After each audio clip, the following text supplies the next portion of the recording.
Hello, everybody. Welcome to No Sevens Dice Club, college football predictions week 4. Hopefully, everybody did all right. No sevens.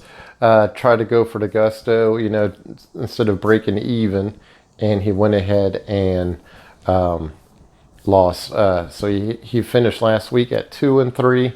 Instead of, if he didn't have the dark horse pick, he would have finished again 2-2. So it brings our record to 6-7. So right now we are looking at this week. Let's talk about the 3 things we learned. Bruce Berner, I'm not sure how you pronounce his name. Bruce, the head coach for one of the Oregon football teams. He promised everybody if you came to the game, he was going to buy you free beer, not just for a quarter or just 1 beer or 2 beers. It was unlimited beers going to the beer garden and for the whole entire game. Now that might work up in Oregon, but down here in Baton Rouge, we take pride in shutting down bars, and drinking the city dry. I know when we went to Nashville, LSU went to Nashville last year, the year before, we drank that whole entire city dry on a Saturday morning before 9:30. They had no more beer at any of the bars in downtown Nashville. But Bruce, hats off to you. Thank you for buying everybody a beer. His tab came up to be a little bit over $14,000. Like I said, that would never work down here in the South. Next big mega deal is Caesars inks a huge mega multi-million dollar deal with LSU for naming rights. Now they can't name any of the buildings, but they can advertise. And what Caesars has done, they flew in some executives, found out what Louisiana likes, and they like the Saints and they like the LSU most dominant. I know they have other teams in Louisiana, other college football teams, but the majority is LSU is king in Louisiana. So Caesar signs a huge deal. So they're going to have a Sky Suite for your Diamond players and Diamond Plus, and they're still kind of working out the details. Suite at Tiger Stadium and over in Death Valley. You're gonna start seeing Caesar sports betting along the end zones and stuff, as sponsorship over in Tiger Stadium. You're also going to see it in Alex Box Stadium. We don't know if they're going to do a suite over there or not, but they're going to have signage advertising for Caesars and the Pete Maravich Center, which is basketball, and the Alex Box is baseball. And the last thing that we learned, ACC, it's up for grabs. Clemson has no offense. The rival that was supposed to start taking over was going to be Miami, Florida. And you're just not seeing it. Miami, Derek King, he's injured. He's week to week now. Some are saying that it's a lot worse than what they're leading on. He could actually be out for the season. But that's still kind of a rumor. It's not official. So it looks like the ACC might be out of the Final Four unless Clemson can do something and buy some kind of offense. But their offense is non-existent. If you watch that Georgia Tech game, and that's one of the games I picked for Clemson to blow the doors off of, and they struggled the whole entire game. It was kind of embarrassing. Apologize to all my Clemson fans, but I was really disappointed. It cost me a game, and I would have ended up 3-2 instead of 2-3. So I'm not happy with Clemson. The bully picks, I won every single week this year. And for the people, I get emails all the time, and I'll keep on responding to these emails. And I'm just going to make it official. My bully picks, it's not I buy one ticket. I parlay all those picks together, and I collect $5 or $10. And you don't have to do it. I do it because it pays for my gas. I make $5 or $10 that pays for the trip to the casino, or at least a little bit of it, and it works out perfect. So for the bully picks this week, let's dive right into it because we spent 5 minutes. So we got Georgia, Penn State, Coastal Carolina. Coastal Carolina is going to win big. Wyoming, Auburn, Duke, and Florida. Duke is going to be a little bit of a question, so if you want to take Duke off, I completely understand. But I think it's going to do well. Duke and Florida might be a little bit of a question mark, but I think Florida is going to do very well against Tennessee. All right, so let's talk about Miami, Ohio versus Army. I've received a ton of comments about Army. They're off to a magical season. It's going to be like 2019. Great season. They won last week against the Bully Picks. Won pretty sound. So I really like Army. There's really not a lot to dissect because I don't really know much about Miami, Ohio. Army is playing a very solid game, offense and defense. They look very balanced, and I'm looking forward to that Army Navy game at the end of the year. So, without too much ado, I'm going to go ahead and pick Army, and I'm going to buy down that 1.5 so that way it's -7. So Army -7. All right, so we got Army -7. Now, I'm going to give you a little bit of a history. LSU, Mike Leach came into Mississippi State last year from Washington State, and he brought in the air raid, and everybody said the air raid would not work and everything else. LSU was decimated by draft picks, people sitting out for the COVID year of 2020, and they got their butts handed to them, and it was a flat-out embarrassment. Even though the score was close, I mean, they broke, Mississippi State broke all sorts of defensive records on LSU's side that was never been broken before. I mean, I'm talking about going back to the 1880s. LSU had the worst defensive game in that game. They had almost 600 yards rushing, 800 yards passing. I mean, it was just disgusting. And it really opened up, a lot of people saying that the 2019 was just a magical year as a fluke and everything else. And LSU is going to go into this game. They're saying it's not a revenge game, but I guarantee you, ever since Mississippi State and they opened up that game, their season opener, week 1 against Mississippi State in 2020, that was just a flat-out embarrassment, not only to LSU, but to Louisiana, to everybody else that's a fan of LSU. And so that game for this year has been circled ever since. And I guarantee you LSU is going to play pissed off, and they're going to just want it. They're just going to want blood in that game. Mississippi State, that was a crazy game against that punt. They never fielded that punt at the end of the game last week against Memphis. And heads, great job for Memphis for that running back to pick it up and run it all the way back and win the game. He never downed it. He just put his foot on the ball, and the guy ran right behind him, picked up the ball for Memphis, and ran it 97, 98 yards to the house. So, painful learning experience. Talking about being an embarrassment for that guy who never downed the ball, and very questionable because the refs were saying that they're throwing a marker and everything else. So I'm not quite sure how it all worked out, but. This game is only decided by 3 points. So what I'm going to do is LSU versus Mississippi State. This game only has a total of 56 points. So I really think that LSU and Mississippi State, they're going to go at it.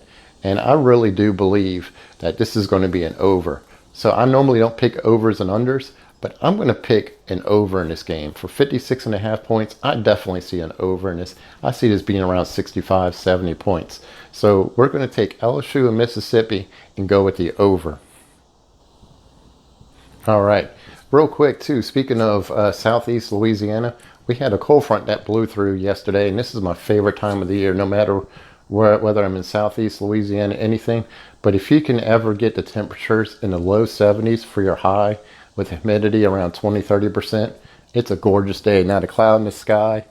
Super, super beautiful. Just wonderful time of the year. So hopefully you guys can enjoy some of this cool weather.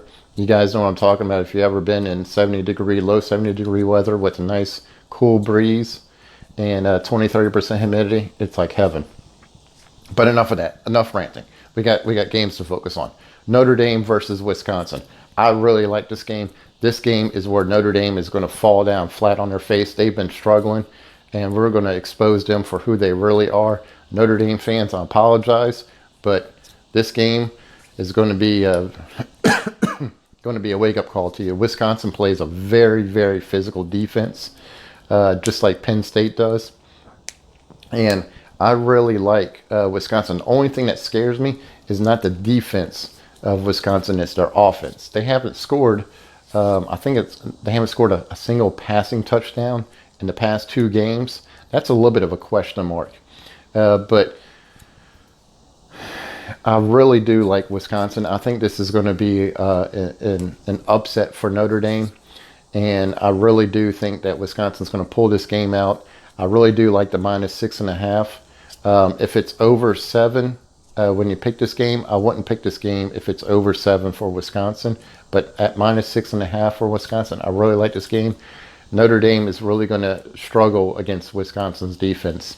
And so I think Wisconsin, as long as they can try to pass the ball and definitely keep on running that ball, I think they should pull this game out, and I think they should be able to cover a touchdown score.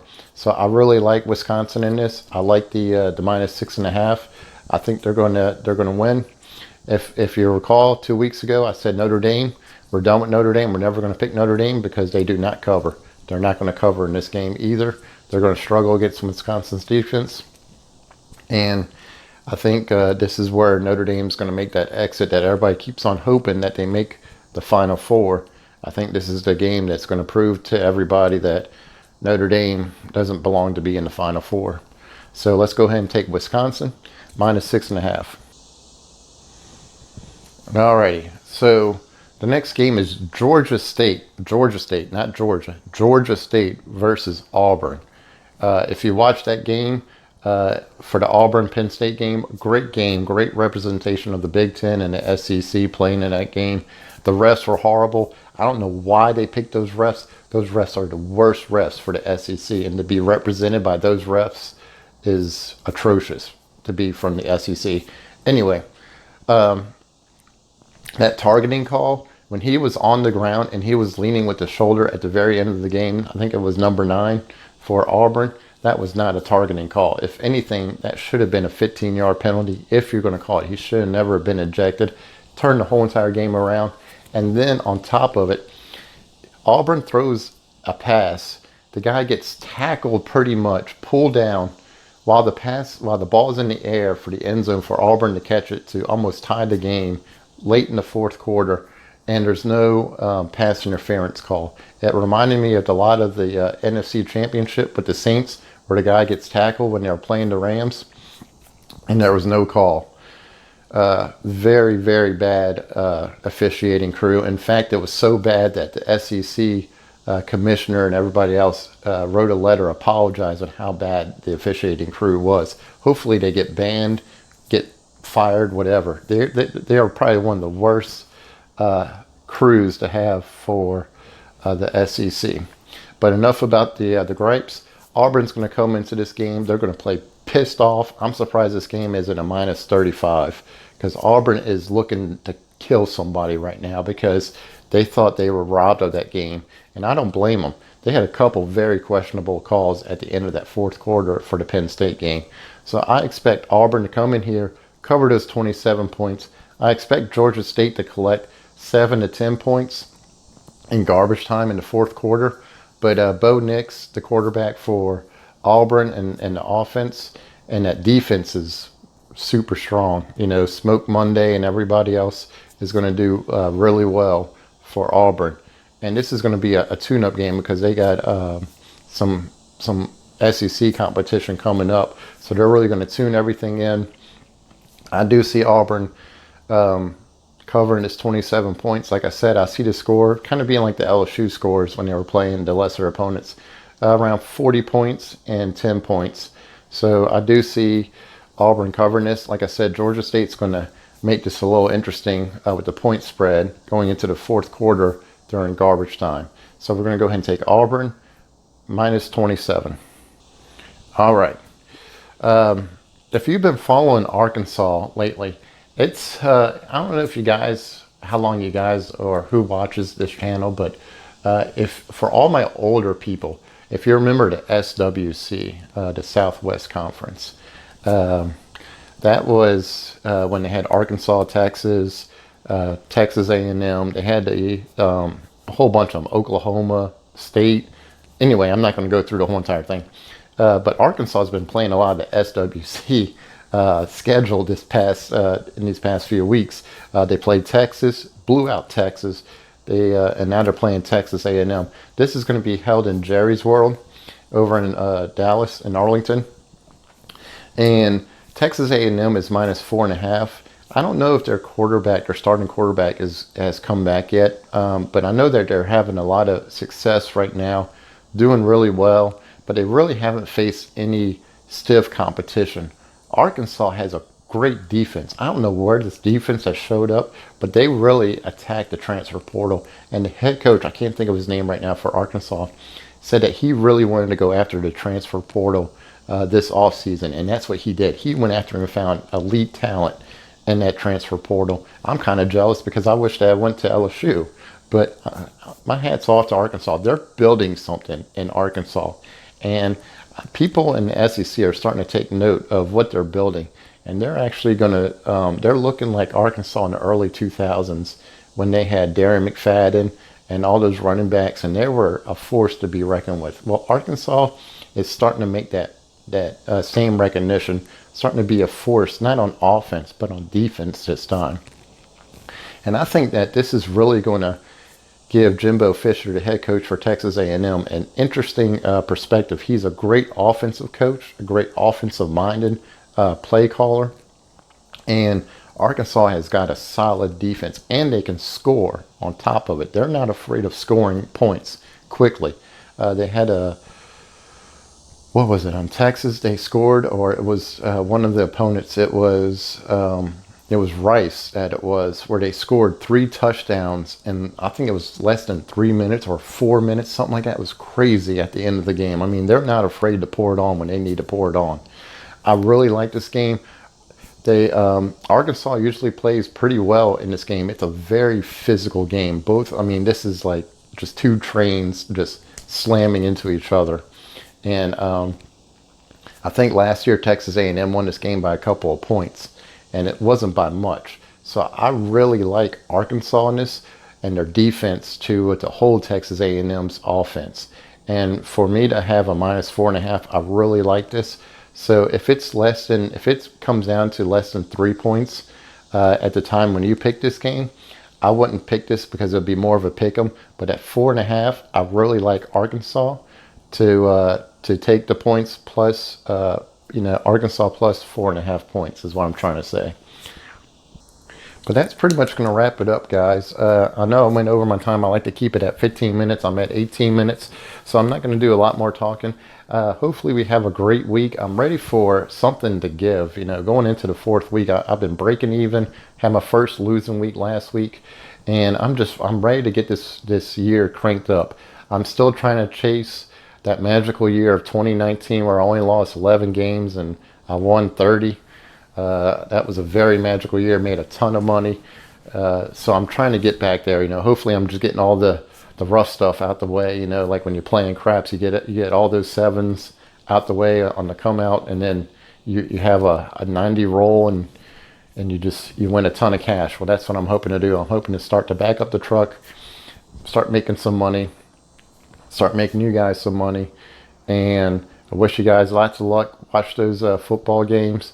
And if you're an avid college football player like me, you got 4 TVs going on watching 4 different games. It's a lot of fun. But you guys have a great week. I'll talk to you next week, and let's see how we do.